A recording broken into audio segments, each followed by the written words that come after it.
para sa lagay ng ating April 29, 2025. Sa ngayon po, iba't ibang weather system ang nakapalibot po ngayon dito sa ating bansa. Mayroon pong daloy ng northeasterly surface wind flow sa northern part ng northern Luzon, easterly sa silangan ng Luzon at Visayas, at mayroon pong intertropical convergence zone na nag-extend sa may Mindanao at nakapaloob po dyan ang dalawang banta ng sama ng panahon na ating binabantayan sa loob at labas ng ating area of responsibility. At base po dito sa wind map, bukas po ay posibleng magsimula na nalalakas ang dalawang banta ng sama ng panahon na ito at ang development ng mga yan ating babantayan dahil nananatili pa rin na malaking banta ang mga yan dito sa ating bansa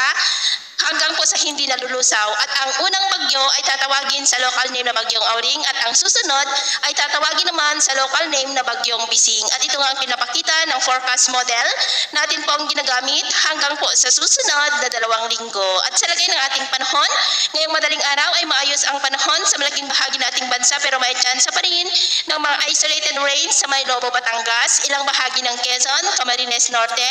Oriental Mindoro, Marinduque, Capiz, ilang bahagi ng Leyte, Dinagat Island at Siargao.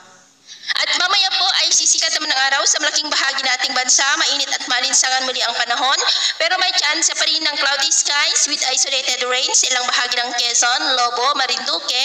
Oriental Mindoro, ilang bahagi ng Leyte, southern part ng Samar, Tawi-Tawi, at ilang bahagi ng Palawan. At mamayang hapon, mataas muli ang chance ng cloudy skies with isolated rains sa malaking bahagi ng Mindanao, Visayas, ilang bahagi ng southern Luzon, Benguet, Mountain Province, at silangan ng Cagayan. Kaya kung lalabas po tayo sa ating mga tahanan, ugaliin naman po natin lagi ang magdala ng kahit anong panangga natin sa init ng araw at proteksyon na rin po sa mga biglaang buhos ng ulan. At sa atin naman pong mga baybayin, wala naman po tayong nakataas na namang gale warning signals, pero ba yung pag-ingat lamang po kung papalaot tayo